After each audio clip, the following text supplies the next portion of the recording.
Welcome to Compass Points, the weekly podcast for CompassKnox.com. CompassKnox.com is your best source for news and politics in Knoxville and Knox County. Your hosts today are Scott Barker and Jesse Mayshark, the founders of CompassKnox.com. You can find their daily in-depth coverage and subscribe at CompassKnox.com.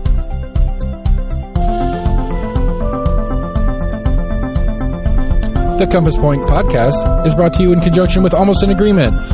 Almost an Agreement is a layman's attempt to get a handle on the workings in government and politics that we deal with every day. Check them out at almostanagreement.com or subscribe for free on your favorite podcast provider. If you'd like to learn more about the topics discussed on today's podcast, go to CompassKnox.com and subscribe for in-depth coverage and much more.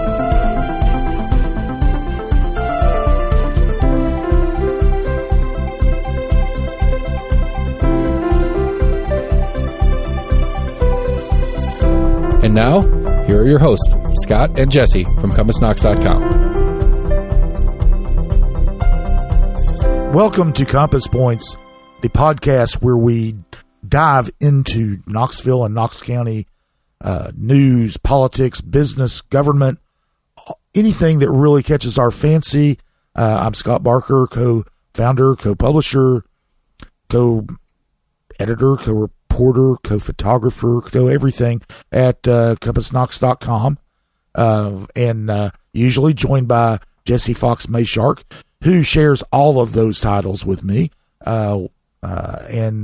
However, Jesse is still doing the tea and crumpets thing over across the pond, and I am joined today by Owen McCarthy, who is our intern for the summer, although intern makes it sound like he doesn't know what he's doing. He's a fantastic reporter, and we're glad to have him. And Owen, you got to experience an election night last night for the first time in Knoxville. How are you doing today? Have you recovered yet? Yeah, I've recovered okay enough. It was definitely a late night, but I was at the Democratic after party, and there was a sort of energy in the room. It was interesting to kind of be there, and I know we're going to dive into that election some more. Yes, we are. We'll be doing that. We will. We're also going to talk about a low power but now getting a higher profile radio station, WOZO FM, and Owen did a story on them last week, and then also we're going to talk about Turn Up Knox. They are the violence interruption nonprofit that works with the city to try to stem the tide of gun violence. We took a deep dive with them during the week, but first and foremost, it was that election. That was the election yesterday, August 1st, last Thursday, was the county general election, and the state and federal primary kind of rolled into one. And so the big development in the county general election was that the Democratic Party flipped a seat for the first time in a while. The Republicans have enjoyed an 9-2 majority on county commission for last several years, and last night the Democrats actually took a seat away from them, and it's they did that in the 4th district, which is kind of interesting. It's been trending toward going Democratic for quite a while. It's mostly inside the city limits of Knoxville, and which tends to vote Democratic more than the unincorporated areas of Knox County. And the Democrats almost took another seat, the South Knox County's 9th district seat, which was a lot closer than a lot of people thought it might have been. Now, this doesn't signal a shift in power. Democrats were very giddy last night, as Owen will attest. Mm-hmm. But it doesn't signal a shift in power, because county commission is still going to be an 8-3 Republican majority. And the school board, and Democrats did very well in the school board. The two seats that were previously held by independents were won by Democrats. One of them involved an incumbent independent. So the 5-4, there'll be a 5-4 majority for Republicans on the school board. Not really a change in the power structure there. However, the news was of the 4th District flip and the concerns about the 9th District, which lasted up until about 11 p.m., the very last returns coming in last night. The concerns among the Republicans were on display. They were very vocal about it. Terry Hill, the chair of the county commission, law director David Book, county commissioner and future mayoral candidate Larson J., criminal court clerk, and future mayoral candidate Mike Hammond all got up and when they were talking, giving their public comments to the crowd at the Crown Plaza downtown, which is where the Republicans meet for their after party. They all expressed concerns about slipping and about the last few cycles. Democrats have improved. Now they've improved the last couple of cycles. They improved without actually winning seats. This time they won a seat. So things weren't. I won't say they were somber at the Crown Plaza. They were very matter of fact and very concerned about the future trajectory of the party. What was it like over with the Democrats? Yeah, pretty much from the start of the night. At the start, I should say there was a real sense of optimism. I think people were fired up. It was a crowded room. In fact, Sam McKenzie, who won his primary challenge for his state house seat, he was speaking about how a couple years back when Mayor Kincannon was elected, he just sort of remembered, the size of the crowd there was like a third of what it was last night. So yeah, you had, campaign staffers running around, candidates coming up to him. Someone would walk in the room, say, Shane Jackson stepped out to take a phone call. He'd come back in. Everyone would applaud. That happened on a couple occasions. When early voting rolled in, which, we tend to see that early voting results will hold, and Jackson was up, another massive roar. As far as Park went, he was... It was close the whole time, but there was still optimism around Park and their chances in the 9th District. So, yeah, pretty much the through line of the night over at the Democratic after party was people were fired up and excited, and they were telling me all about it. Very different atmospheres at the two parties' headquarters, which was headquarters, their after party, their viewing party. Still, like I said, it's kind of odd that the Democrats were so exuberant and the Republicans were just kind of concerned because, like I said, the Republicans still are in power. So it's not like there's been a big shift that's going on here, but that there is a trend. Yeah, and that was as we mentioned, was mostly exemplified in the 4th District, which is West Knoxville, Lions View, Bearden, Rocky Hill, that in, the 4th District has been trending Democratic for a while. They've been making gains in the district in the last few elections. 2 years ago, they elected Catherine Bike to be, who's a Democrat, to represent them on the school board. This time around, Kyle Ward was an incumbent and a Republican and decided not to run for re-election. Mm-hmm. And Shane Jackson ran on the Democratic side, and Garrett Holt on the Republican side. and Jackson eked out a win. I mean, it was 50.8% to 49.2%. Yeah, very close. But that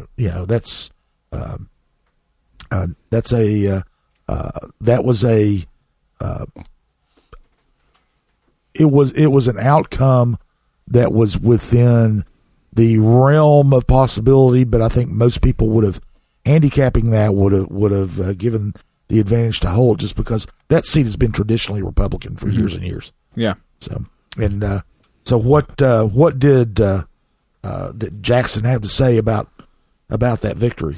Yeah, well, I should mention, speaking of Holt, the first thing Jackson said to me when I asked for a reaction was, he gave a shout out to Garrett Holt and said he was a great competitor, a good candidate, and he said that, I look forward to even working with him in the future and making sure that he understands the viewpoint that someone like Holt represents. Because, Jackson and Holt, they're both relatively moderate. They're not just like firebrands in any way like we saw in other districts. And they really never presented radically different solutions to the problems facing Knox County. But yeah, I mean, Jackson made sure to emphasize that he's a big supporter of fully funding the public schools.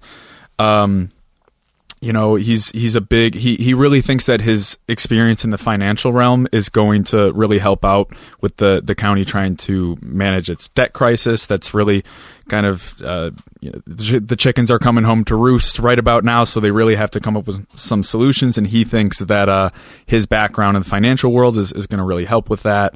So yeah, those were kind of the big things that he focused on in talking to me. Yeah. He's a banker and and actually, has served in public office before, is in Athens, as a city council member down there. So, the one thing about Holt was you were talking about how they were both kind of moderate. Yeah.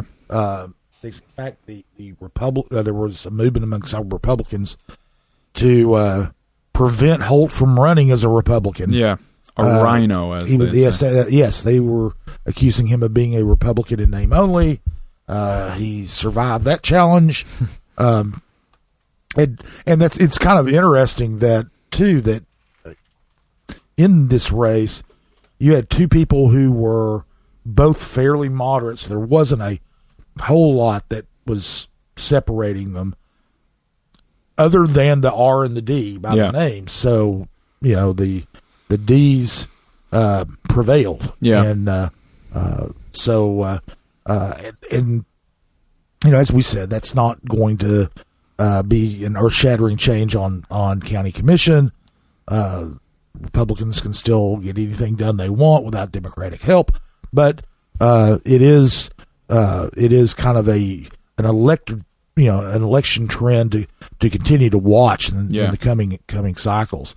And then the other race that was surprising, in fact, it was probably a little bit more surprising than the 4th District outcome, was in the 9th District. That's South Knox County. Yep. And Republican Andy Fox, who's a very conservative firebrand, makes no bones about it, very aggressive on in his speaking about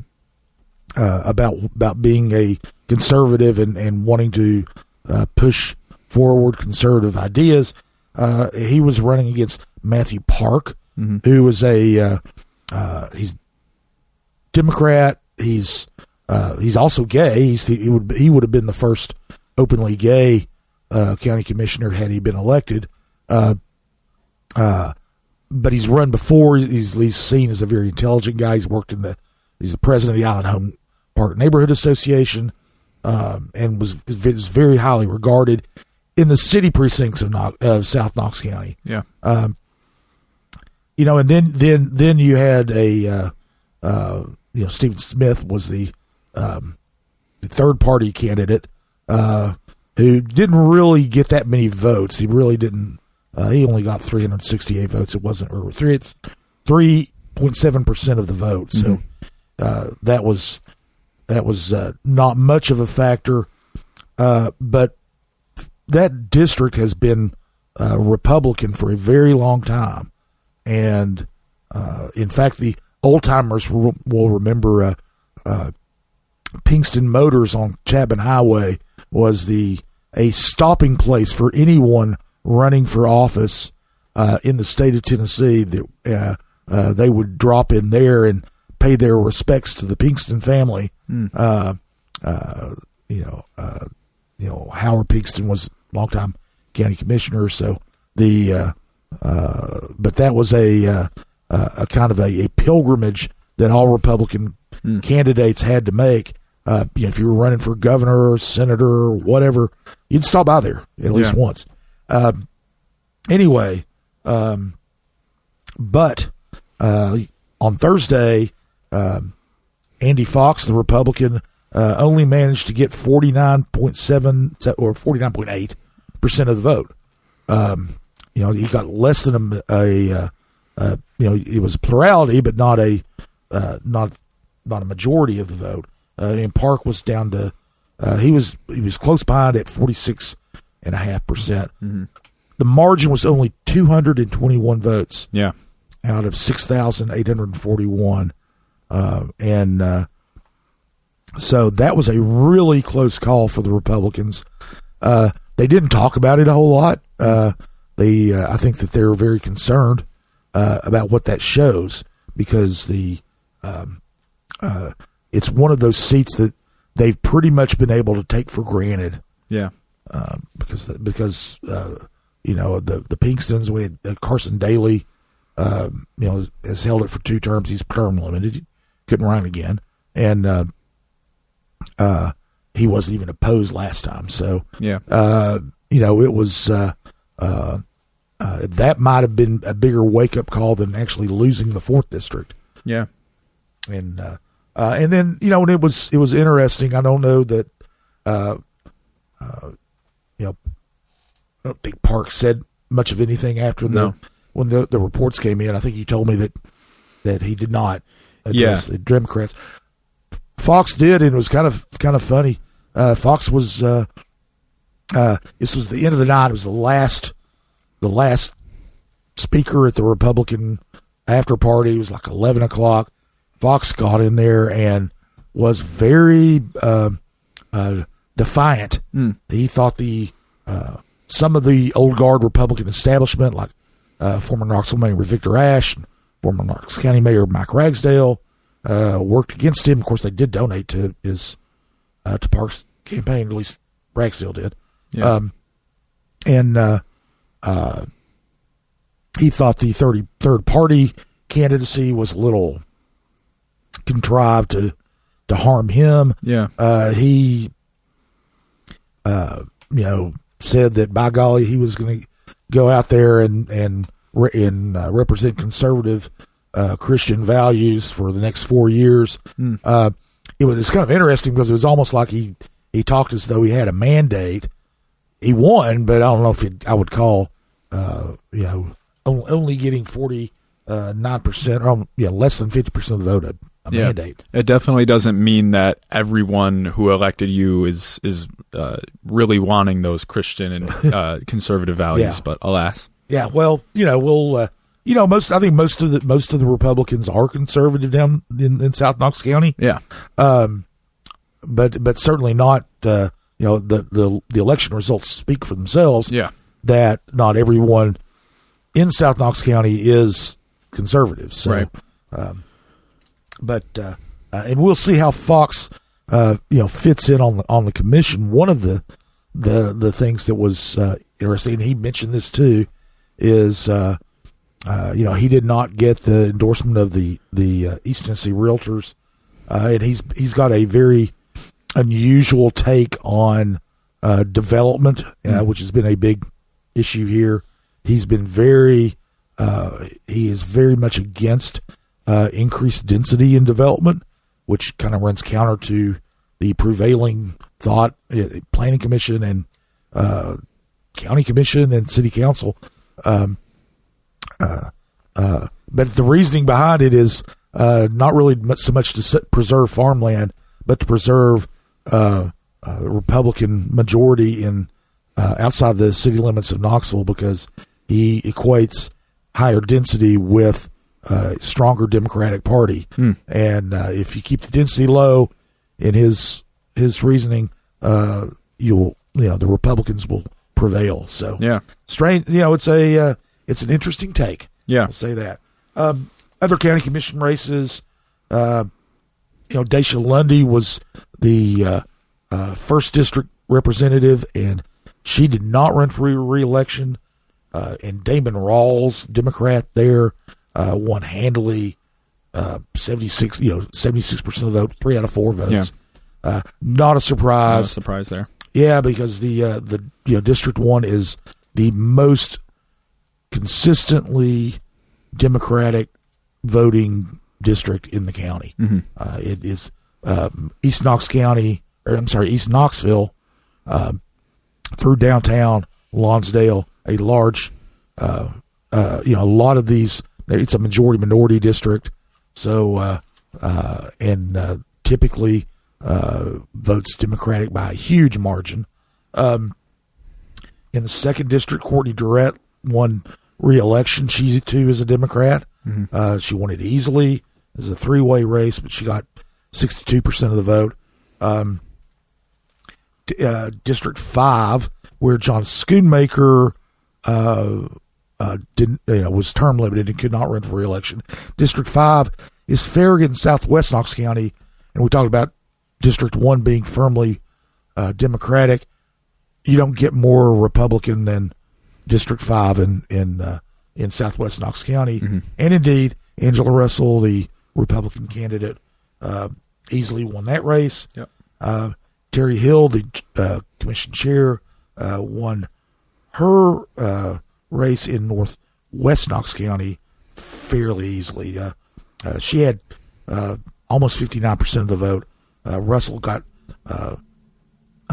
almost 2/3 of the vote in District 5. So the the makeup in county commission, there will be a couple of new faces, but the Democrats will have one more vote, but that is the extent of their the change there. But the overarching concern among Republicans about losing ground, or at least allowing Democrats to catch up, was really exemplified in the law director's race. Yeah. The interesting thing there is David Book was the Republican, Jackson Fenner, Democrat. They ran when first time Book ran for law director in 2020. Fenner was his opponent. Book got 63% of the vote. Fenner got 37%, which was typical. I mean, Democrat or Republicans had been getting 60% of the vote or more in many county-wide races. But this year, Book's margin dropped dramatically. He got 55% of the vote. Fenner got 45%. So it's a 10-point margin, which is still strong. Yeah, don't get me wrong, it's still strong, but it's much less than it was just 4 years ago. Yeah, and that's one of the things that Book, when he gave his talk at the Crown Plaza Thursday night, was said basically, we've gotten lazy. We need to get out and work. Yeah, and and next, we'll go on now. There's so many races and so many things to cover here. School board, was a big thing. The partisan makeup of the school board is 5 Republicans, 2 Democrats, 2 Independents, and a partisan school board is fairly new here. So they're still getting kind of adjusted to that, and while there will be lots of new faces on the school board this year, the makeup really won't change a lot because the independents tended to vote with the Democrats. So there was kind of a 5-4 split, and that will remain. But there were a couple of notable races in the 3rd district. Patricia Fontenot Ridley, Democrat, won over Angie Gothert. I think you pronounced her name. Yeah. That's significant because the 3rd district, which is kind of northwest, is a lot of it's in the city, and that's kind of the next district the Democrats might want to target. Mm-hmm. And winning that one, Fontenot Ridley is going to be replacing Daniel Watson, who's an independent, in that seat. But the whole that kind of follows the playbook for the 4th district, where Democrats won school board one cycle. The next cycle they won the commission seat. This cycle they in the 3rd district they won the school board, and they will probably target this because a lot of the precincts are in the city. Mm-hmm. They will probably target this next, so it'll be interesting to see where that county commission race turns out the next time it's run.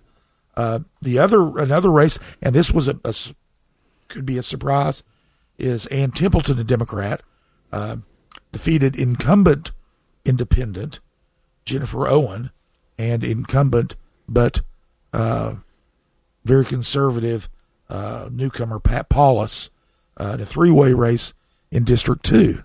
So District 2 is going from having an independent represent them on county commission or on school board to a Democrat. That lines up Democrats. It's a Democratic seat on county commission now, and it was be interesting though to find out what Templeton talked about Thursday night at the Democratic Party at the Holly's Gourmet Market. Yeah. When Templeton addressed the crowd, she was actually up there with Courtney Durrett, and they were even wearing matching outfits. They emphasized how they really sort of tag teamed it and are very much so in the same boat, have the same vision for the district, albeit they're in different roles. Templeton is a mother herself. She has 2 children who attend schools here, and so she's really got that kind of perspective on things. When I asked her, when I was talking to her, she really pointed out that, her and the incumbent that she's replacing, Jennifer Owen, they really don't differ ideologically all that much. And like we've said,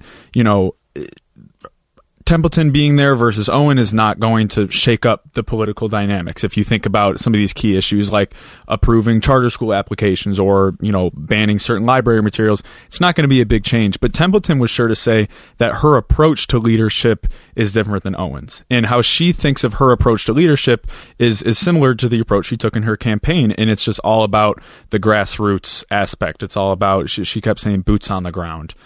So she's really just all about trying to engage, parents and teachers as much as possible. And her and Fontenot Ridley also had this sentiment about, we need to make sure that our parents, educators, students are all together rather than being pulled apart by some of these maybe culture war issues and things like that.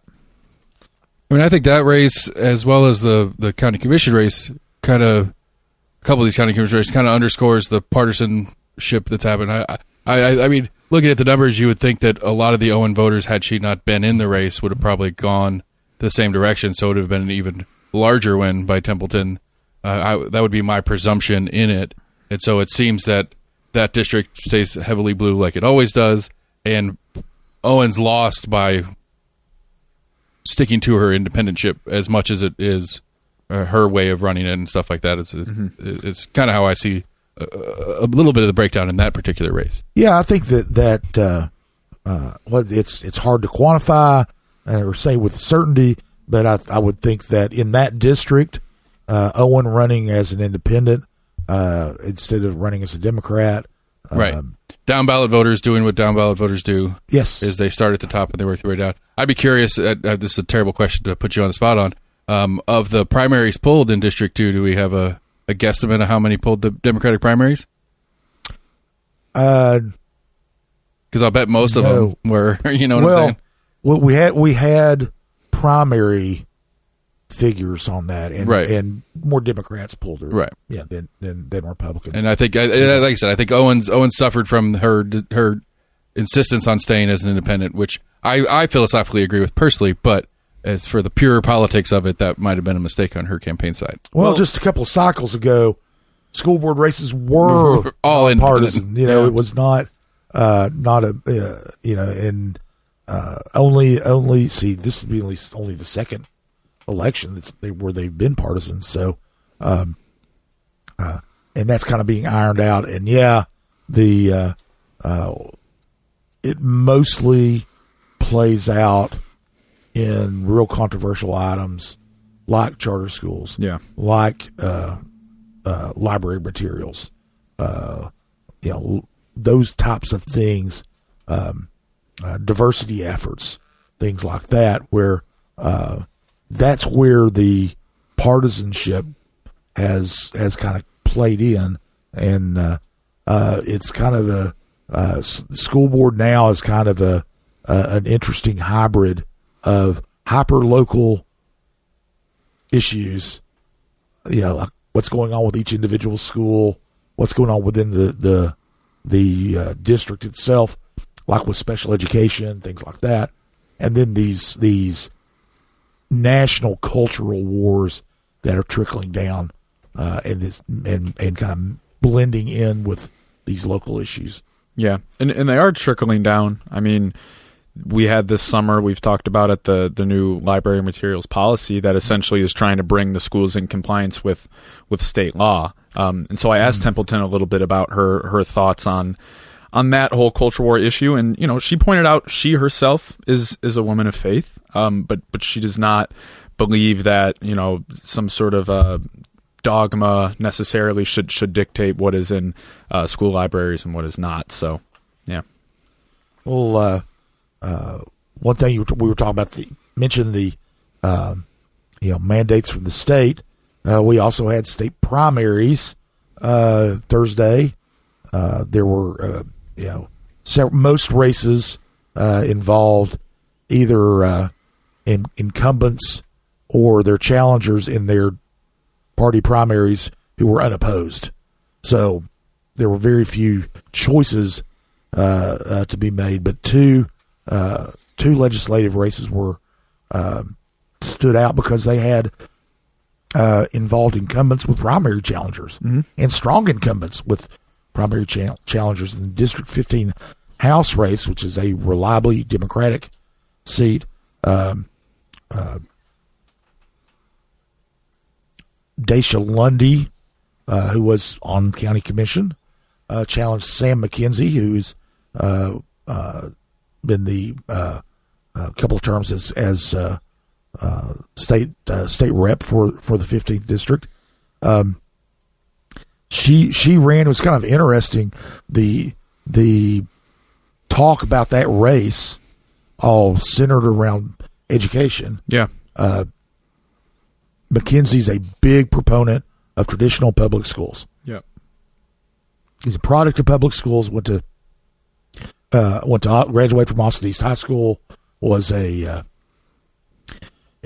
fact, he's in a fairly well-known family there. Both his brothers played at the University of Tennessee and in the NFL. Played football, so he was very well known in the East Knoxville community, and but Lundy took him on anyway, and she's a supporter of charter schools. In fact, she's on the board of Knoxville Prep, which you went to the grand opening of Knoxville Prep. There This is their first year, their inaugural year. They're have a class of 6th graders. They'll have 6th and 7th grade next year, so on and so forth till they get 6 through 12. That's the plan. At the least. plan, yes. Things can change. Yes. But anyway, she's on their board, and she's been very coy about whether or not she would support Governor Billy's voucher program. Yeah. I think it's fair to say that she would be open to it, provided she wants more accountability than Lee's proposal has had presented. But she was definitely signaled she was open to it, which is something that very few Democrats will say. Yeah. And she had outside interest groups fund mailers on her behalf, either supporting her or attacking McKenzie. But McKenzie easily, I won't say easily, no election's easy. Yeah. Becky Duncan Massey made sure she castigated me for that last night. But the margin was pretty wide. Yes. And he took care of that business. He's going to face Justin Hurst, a Republican, in the general election. And speaking of Massey, she had a challenge from Monica Irvine, an anti-abortion activist who thought that that Massey was a rhino in name only. Well, she didn't really call her a rhino, but she said she wasn't conservative enough. Yeah, and particularly on the issue of abortion. Absolutely, yes, because Massey is okay with making exceptions to the state's ban on abortions for rape and incest. Yeah. Irvine is not. And but Massey, again, Massey's, she's a Duncan. Her father and her brother represented Knoxville and the surrounding area in Congress for more than 50 years combined. So nobody is there are very few people around here who could say they're more Republican than Becky Duncan Massey. And I'll tell you what, I've talked to Becky a bunch of times for my show, and I don't think I've ever seen her as animated about some of the stuff that Irvine was saying in Irvine's literature that was going out. Becky is not traditionally a defensive campaigner, for lack of a better word. Yeah.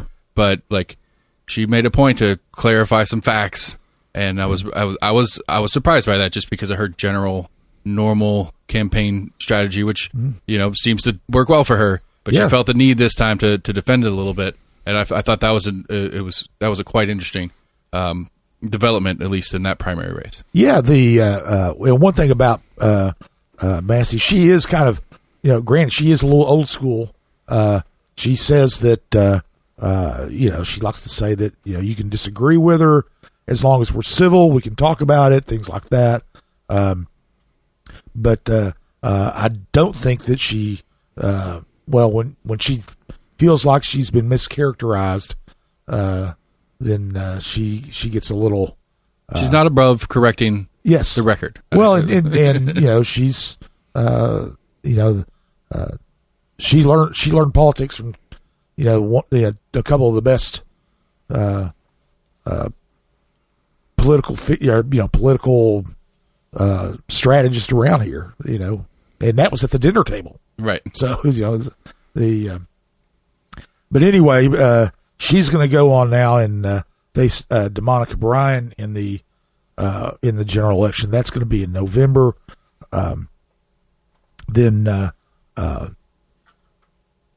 So we in Knox County, every presidential election year, we get to vote 3 times. And, there's the presidential primary in the spring, and along with the county primary, then there's county general and state primary in August, and then the general election in November. In fact, Buddy Burkhart, the chair of the Republican Party, said he thinks that the abysmal turnout, which was 19% yesterday. Just a horrible turnout, but more or less normal horrible. Well, it's getting worse, right? Continuing the trend of being horrible. Yeah. Well, we're going down from being in the low to mid 20s to under 20%. But he thinks that part of that the reason for that is election fatigue. That you've got Knox County voters who vote 3 times in a year, and then if you live in the city, they vote in city elections the off years, and people are already campaigning in the off years for county races. In fact, Larson J. And Mike Hammond are already campaigning for county mayor, which is not going to be on the ballot till 2026.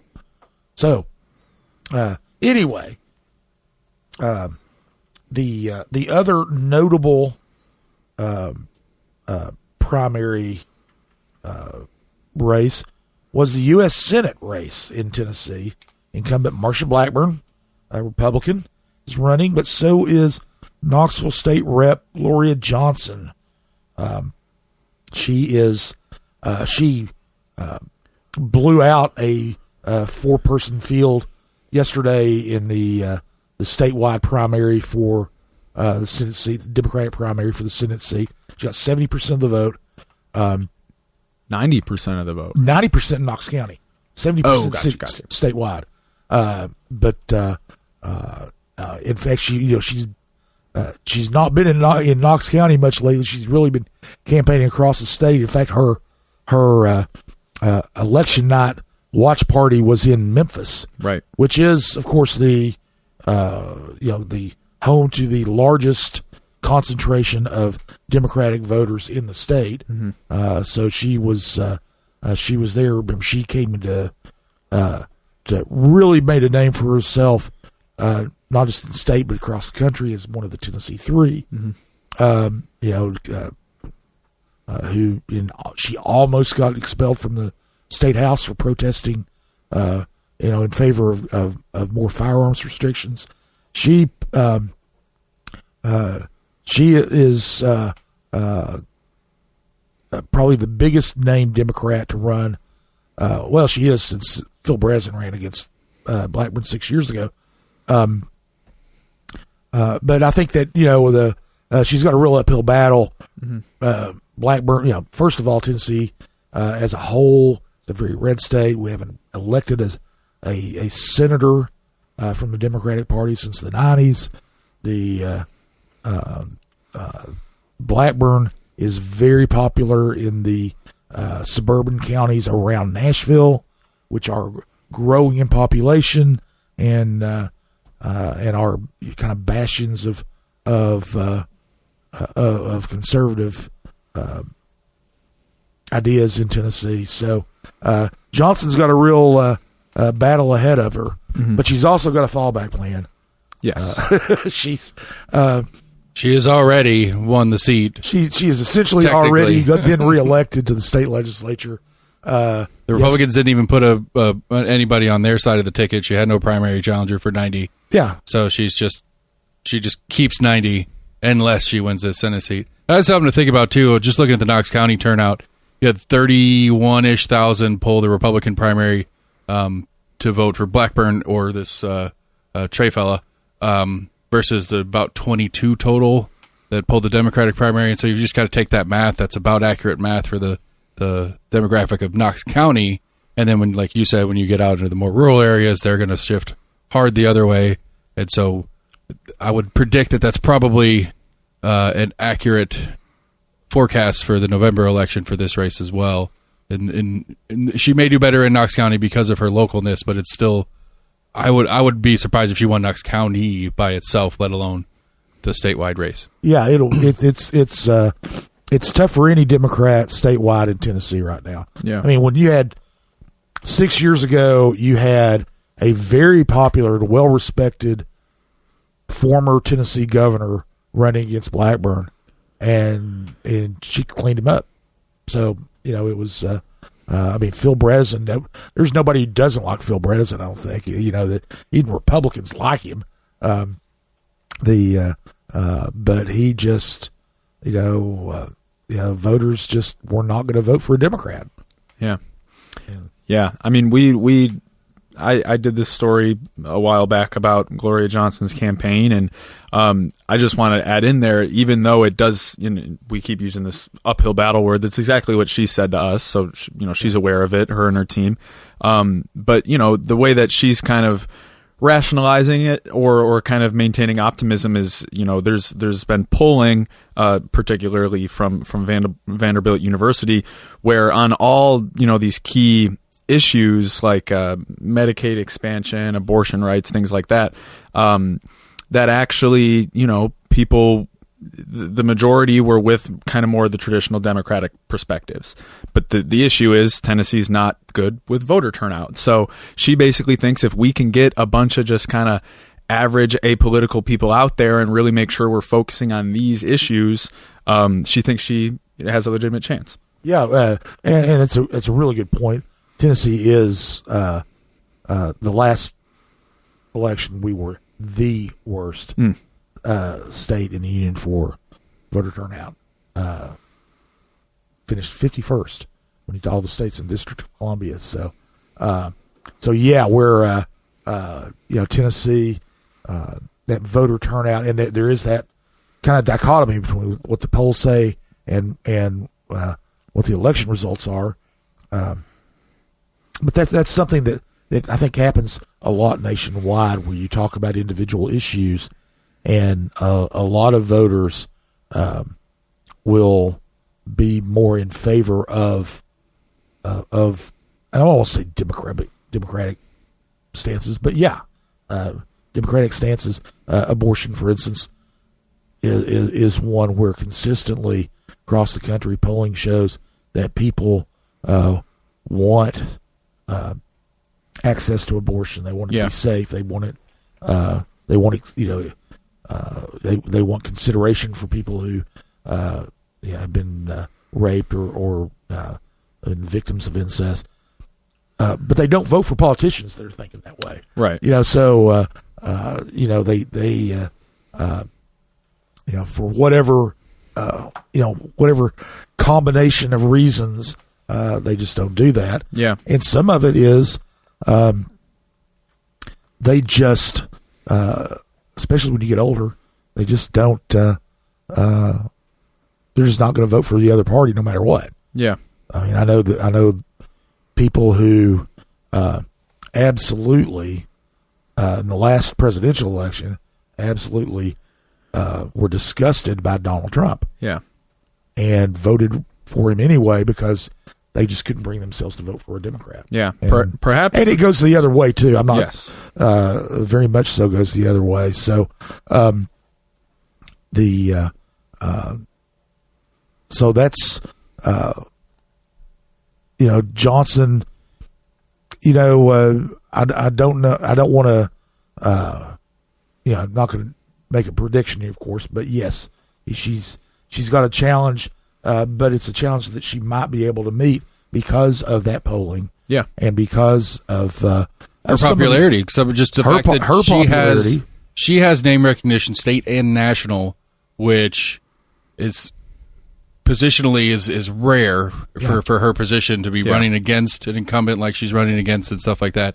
But to have the name recognition that she has statewide specifically gives her more of an opening, I suppose, might be the generous way to put it. Yeah. And she told me about all these instances where these kind of like hardcore Republicans that she was talking to on the campaign trail were actually saying, that her courage that she showed during the Tennessee 3 saga really spoke to people, and really, I think, showed to people a sort of genuine quality about her. And obviously, she's also like she just has a very folksy vibe to her, and that appeals to people.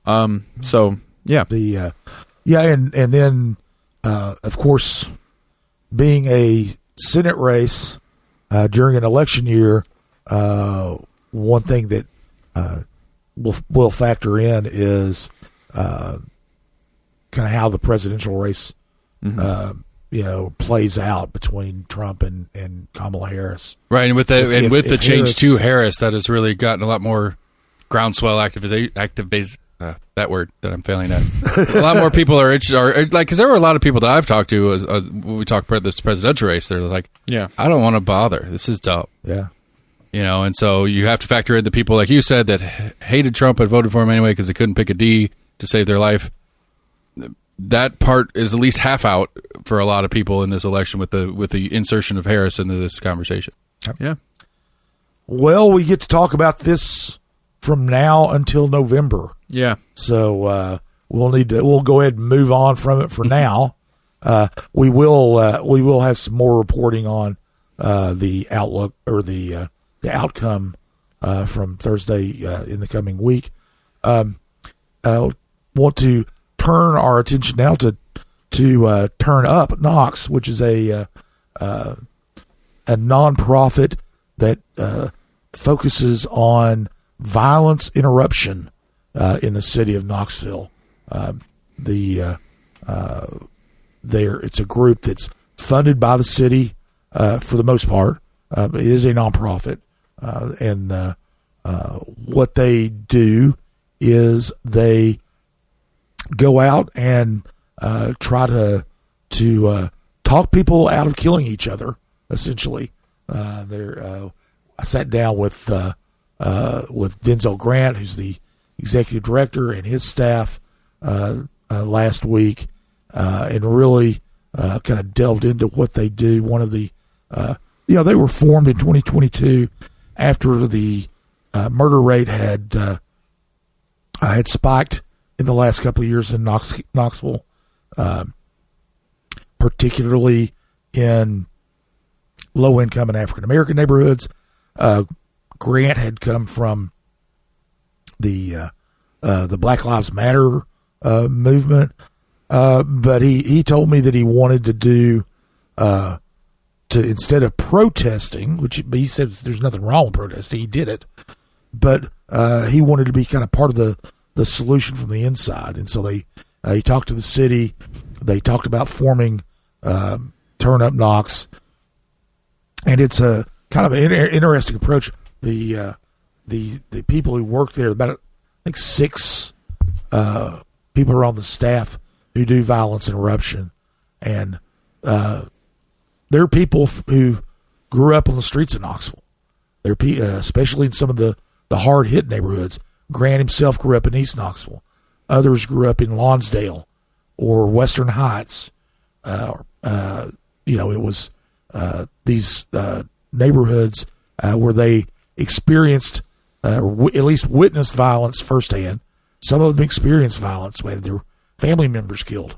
Had some of them engaged in criminal behavior. A couple of them served time in prison themselves. So they have, first of all, a knowledge of their communities and kind of, I hate being a white person, say street cred, but credibility among people who are at high risk for engaging in violence. But there are a lot of people who are that way. There are other community groups that do kind of similar things. But what sets Turn Up Knox apart is the training that they do. They have undergone, everybody on the staff has undergone training with. Let me see if I can get the name of the organization correct. It is the National Institute of Criminal Justice Reform, but they train personnel not to just intervene and stop an incident of violence from happening. Just having a couple of people set down their weapons and shake hands and walk the other way is not good enough. It's a real commitment to ongoing outreach and engagement with people who are the most at risk. It's part of this is life coaching. They have a staff member, Cody Mills, who is kind of takes the lead on that. It's kind of as a life coach for people who are in these situations, and it's really and some of these engagements go on for, can go on for a year or longer, where they're in constant contact with people who have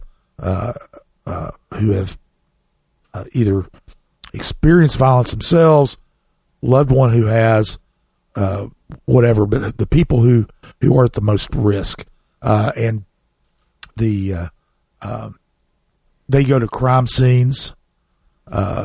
They work the crowd at crime scenes to try to find out what the situation is, and if there's going to be possible retaliation, and try to get in front of that retaliation. And that's it could be a very dangerous endeavor, although they don't.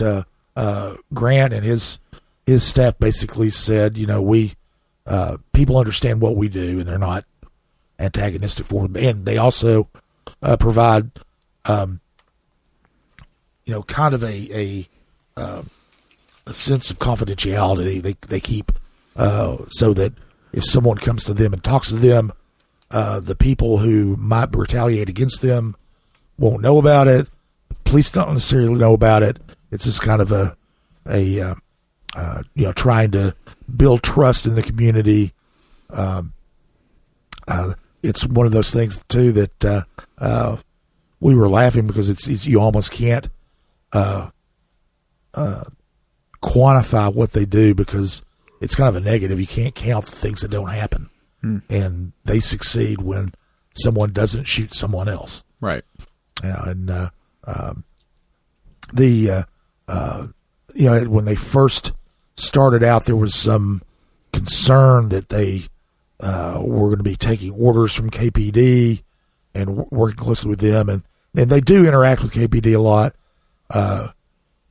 But and Captain or Deputy Chief Tony Willis told me that he's really glad that they come to the crime scenes. They don't interfere with investigations, and they actually do help save lives. He mentioned a couple of instances where they had stopped violence from happening, and he's very enthusiastic that they are taking kind of that civilian side of violence prevention and reduction, as opposed to the law enforcement side. Yeah.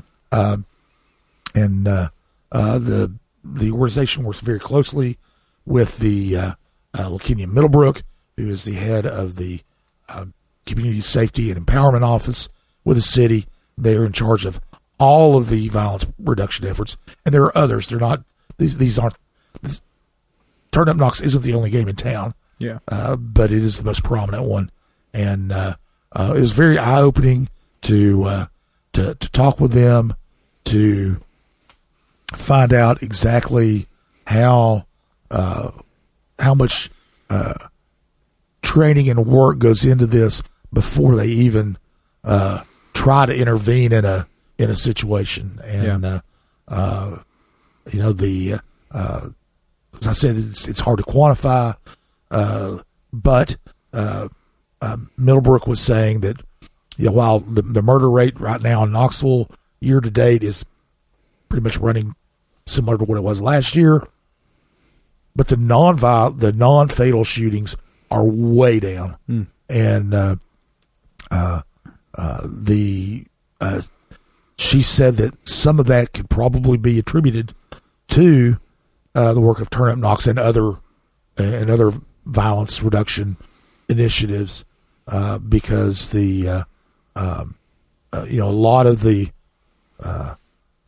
of what they do is to break the cycle of retribution, and so there's these non-fatal shootings, and most shootings are non-fatal shootings, go down. That means there's less gunplay in the streets, and a safer environment for all. And one of the it's kind of interesting that the city funds a lot of youth violence prevention programs, but the an analysis of crime in Knoxville shows that the people who are most likely to be involved, the average age of someone who engages in either in gun violence in any kind of way is 29. It's not a youth problem; it's a young adult problem, and that's where Turn Up Knox's crew of mostly young adults, can that helps them relate to the people who are at risk. Yeah. Wow. Yeah, it's interesting. It sounds like do you have a sense of how common organizations like Turn Up Knox are? I feel like I've not heard of too many. Like would a New York City, would a Detroit have something akin to Turn Up Knox, or are they sort of innovators? Well, no, they're not innovators. They're others. Louisville has a program. In fact, Grant and his team went to Louisville to shadow them as they did their work as they were setting up Turn Up Knox. No, it's not new. Yeah. It is one of those things that a lot of people are hesitant about.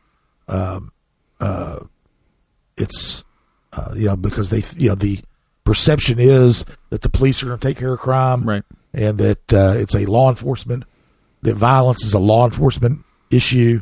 But believe you me, when you talk to police officers, they don't want to deal with violence. They want, right. They don't want to, if you can prevent it, they're all for you. And so this is it's a method that I think a lot of people need to need to adjust to because it isn't common. Yeah. It isn't the way that things have been done. Yeah. And it's one of those things that makes sense because it's a lot of problems, especially the most vexing ones, require an all of the above solution. And you have the law enforcement part, and you've got the violence prevention part. There's one thing that the city's doing that's kind of interesting, and they just started doing this. This is a fairly new too. Is they call it Project TLC, and they've identified places where crime is more prevalent. A lot of what Turn Up Knox does is identify people who are at risk. These are communities at risk, but areas within communities that are at risk, and the city devotes has taken these areas and are devoting more investment in them. Law enforcement might have bigger presence. They might go in and improve the lighting in the area, go in and do some codes enforcement, cleaning up dirty lots, things like that, to try to improve the quality of life in the area, in hopes that will also help reduce violent crime in that particular area. So they are taking kind of an all of the above approach. Yeah, and I definitely think in recent years, I guess maybe spurred by 2020 civil unrest and lots of discourse about police brutality and just kind of how to deal and think about crime, it does seem we're becoming more culturally receptive to the idea that indeed we do need that sort of all of the above approach. And kind of this talking point that we hear that I think holds some truth is that, a lot of times police are showing up once the violence has already happened. So there's got to be other ways. So interested to hear how Turn Up Knox sort of impacts things in the future. Yeah, it's they've only been doing what they do for a couple of years. Yeah, and so as they move forward, it will get a better grasp of exactly what the group's impact is in some of our roughest neighborhoods in the city. So now we'll move on from. We had the quagmire that is politics, and we talked about violence in the streets. Let's talk about music. Yeah, let's do it. Owen, you took a look at a new to me. I'd never heard of them before. Just the last couple of weeks. Radio station, kind of a low power, under the radar radio station that's doing some interesting stuff. Yeah. So talk to us about that. Yeah, so the station is called WOZO FM. The call numbers are 103.9 if anyone wants to tune into the airwaves and see what they've got going on. But, this is a station that, it started in 2015. And like you said, it has always very much so flown under the radar. A large part of that is because it's very low power. So it's very limited where you can actually hear it. It's mostly right in the heart of Knoxville, right in downtown. But the music scene in Knoxville has been going through some turmoil. I don't know what you want to call it, but ever since the Benny Smith gate and WUTK gate, there's basically people have started looking for kind of other avenues to sort of revitalize the local music scene. And so in comes WOZO to sort of save the day in some ways. So basically, just for a little bit of context, with the WUTK situation and Benny Smith, parting ways with them as a part of this kind of restructuring, part of that was the university said, sort of abruptly, they said to all the volunteer DJs that they had at the station who were not students, just people in the community who would come in and volunteer and do shows, those folks were basically locked out, and at least this is what they claim. They were locked out of the studio one day, and then they received a letter shortly after that said, your services are no longer needed by us. And so people were upset. Basically, WOZO said, we want to welcome these people in. We want to give them a place to keep doing their shows, many of which have gained really solid followings in their time. And so WOZO was sort of uniquely positioned to quickly bring these people in because of their unique leadership structure that they have. And what that structure is it's very much so a collectivist kind of vibe, where basically everyone's on an even footing, and for any decision to be made with the station, there has to be consensus among everyone. And then as long as they have that, they said there can be a little bit of dissent and discussion, but as long as they have that consensus, then they can go ahead with it. And because, people tend to be pretty like-minded at this very alternative, kind of progressive-minded station, they were basically like, yeah, we are sad that these shows no longer have a place to go, and so we want to bring them. On here. And so that's what they've started doing. They quickly started onboarding some people. They were able to move things around because they do a lot of alternative news programming, like the show Democracy Now! That they get for free. And so they've been able to just kind of move some of the time blocks around and get some of these new shows started. So yeah, I actually got to sit in for a whole episode of Freeform Wednesdays, which was really cool. It was from 1 to 4 p.m., and you had DJ Howell. His real name is Howell Doka. He's a 67-year-old guy, a retired HVAC salesman who's basically been amassing a collection of vinyls and CDs for his whole life and has always wanted to do a radio show. And he finally got it in WOZO, and he basically on Freeform Wednesdays just plays whatever he wants, whatever he thinks flows. Interestingly, and this is in the story I wrote, at one point, he threw on this song by Pink Floyd that I had never heard of, and the name of it was bizarre and long. I can't remember it off the top of my head, but it's a song from their 1969 album that is the title something like a bunch of furry animals in a cave scurrying around, and then it goes on. And so it's just this really kind of like psychedelic, trippy thing where you're basically just hearing a bunch of squeals and pants, and then a really bizarre rant from Roger Waters at the end, and it's all just soaked in these effects, and that goes on for like 5 minutes. And, DJ Howell decides to just throw it on because it's Freeform Wednesdays, and that's what you can do. And I asked him, why did you want to play that one? And he basically just said, because I thought it was weird, so I wanted to play it. And so what I'm getting at here is on this station, all the DJs have pretty much full autonomy. And that system works because this consensus thing that I mentioned, the whole station has to be in agreement that they trust a DJ, and then the DJ gets their show, and they trust that the DJ will do their thing and be appropriate. Really, their only rules is you can't have any overtly, racist, sexist, homophobic content on your show, and that's about it. So, yeah, they've started having these folks over from WUTK, and so. Yeah, if you're missing those shows out there in your life, a lot of them are still over there on 103.9. Yeah, of course you got to go downtown to hear it. So that's the only drawback there. Well, it's also online, we should say. That's true. Oh yeah, yes. Yeah. Okay. What's their website? Oh gosh. Put you on the spot. Didn't have my notes ready. It should be something. I went to the website after you turn me on to these guys. Yeah. I should know it myself. Yeah. WOZOradio.com. Thank you so much there, Seth. That's our producer. And it's kind of interesting, it is a small, they have such a small footprint, and Knoxville's had this, this before.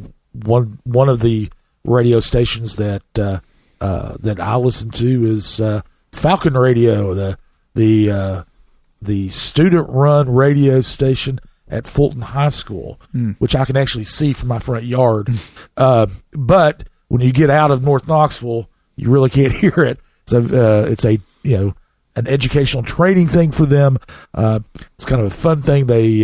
I think they're afraid to let the students who work there get set them loose with real modern music, with hip hop and some of the stuff that's going on now.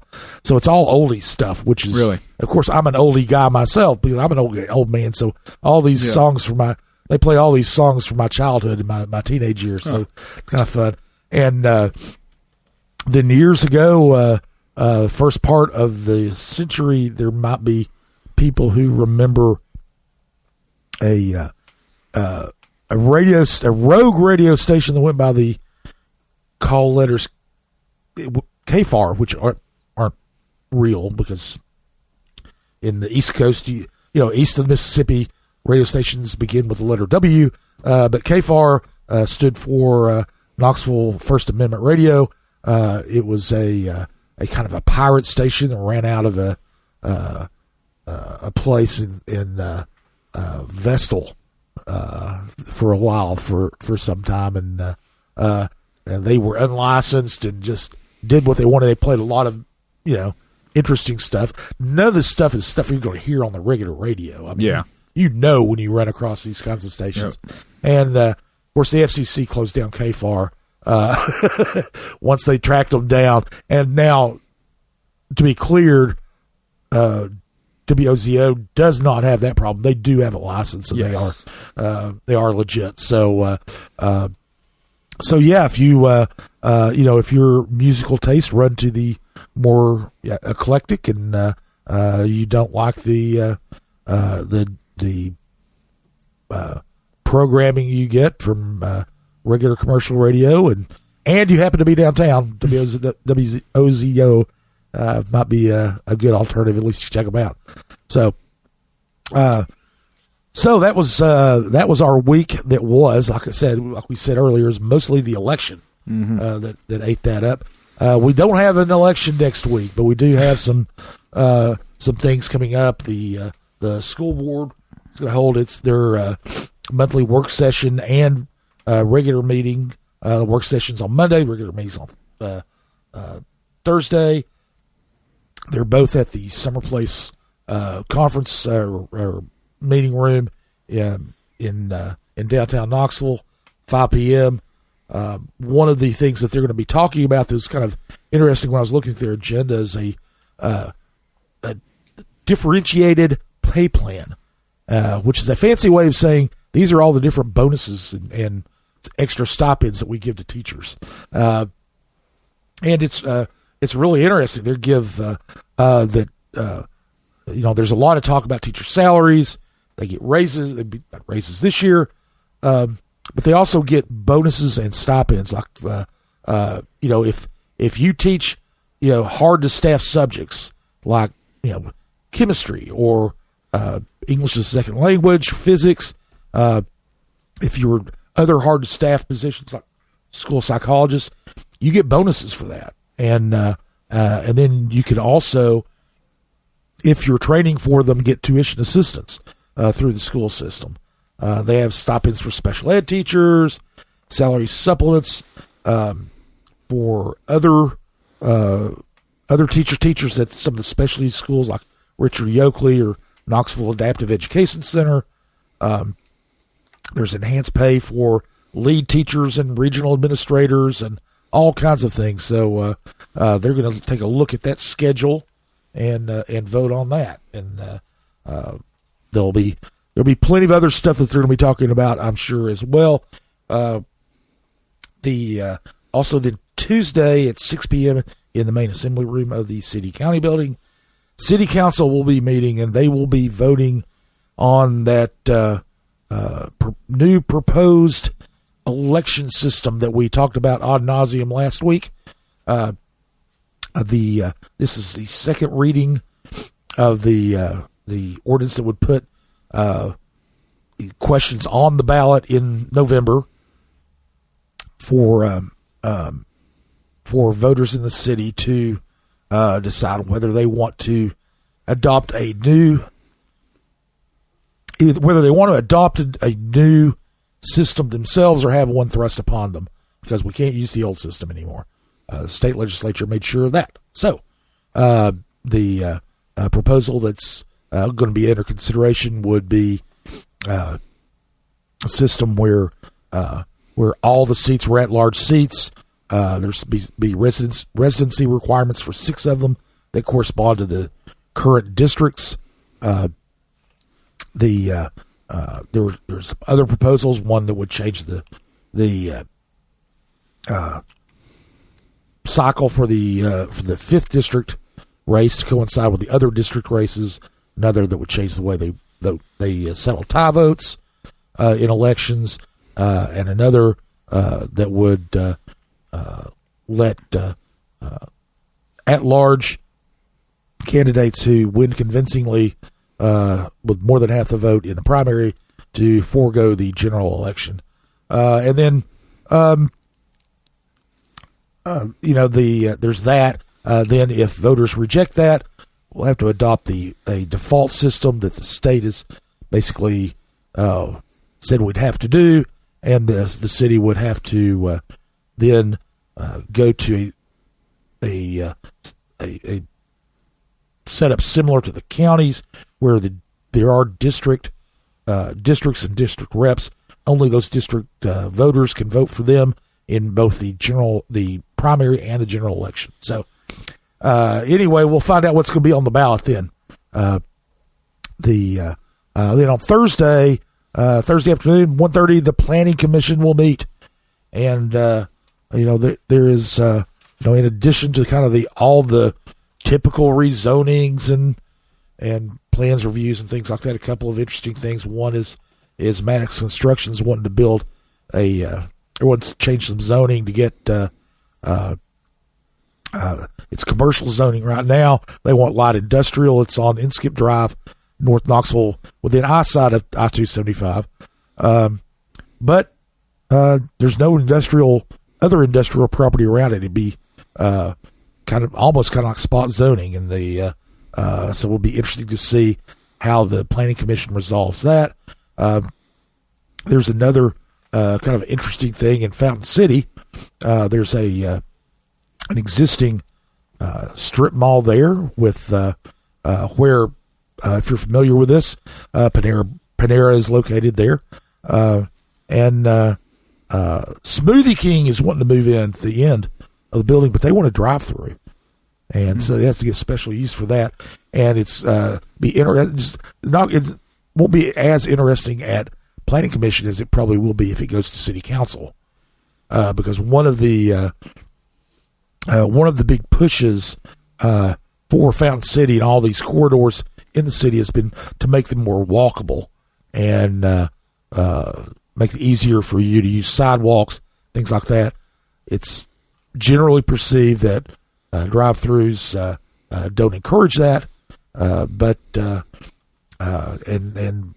there's been a lot of pushback on new drive-throughs in these areas. So be interesting to see what how that gets resolved at Planning Commission.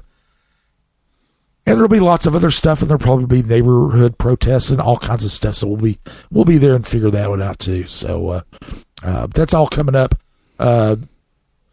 this coming week, and we'll be there to cover it all, or cover as much as we can. So that's right, and it will be my last week here of really making sure I'm keeping everybody up to date on Knoxville and Knox County. So I'm feeling a little bit bittersweet. Okay, well we'll make sure that we give you so much work that you will flee back to Michigan with and no, we're just kidding. It's been a great time having you here, and you've been a big plus to us and really helped out. And, appreciate it. And done a good job of buying into our mission, which is to to bring the news and analysis to Knoxville and Knox County folks, and so we really appreciate it. If you want to, you can do all this after election night. You can do all the stories you want next week. Got it. We'll turn it over to you. All righty, sounds good. But anyway, next week on Compass Points, Jesse should be back. He is scheduled to be back, and by golly, he better be back. We want to thank Seth Barber, our engineer, for all the work that he does. He also was kind of managed to juggle his schedule a little bit so we could bring you this. We had to tape it at a different time than we usually do. Thank you, Seth. Will Wright is responsible for our music, and we are going to see you next week. Thank you so much. Welcome to Compass Points, the weekly podcast for CompassKnox.com. CompassKnox.com is your best source for news and politics in Knoxville and Knox County. Your hosts today are Scott Barker and Jesse Mayshark, the founders of CompassKnox.com. You can find their daily in-depth coverage and subscribe at CompassKnox.com.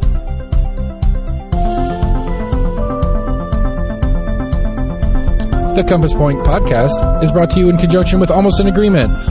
Almost an Agreement is a layman's attempt to get a handle on the workings in government and politics that we deal with every day. Check them out at almostanagreement.com or subscribe for free on your favorite podcast provider. If you'd like to learn more about the topics discussed on today's podcast, go to CompassKnox.com and subscribe for in-depth coverage and much more. And many thanks to William Wright for composing our theme song.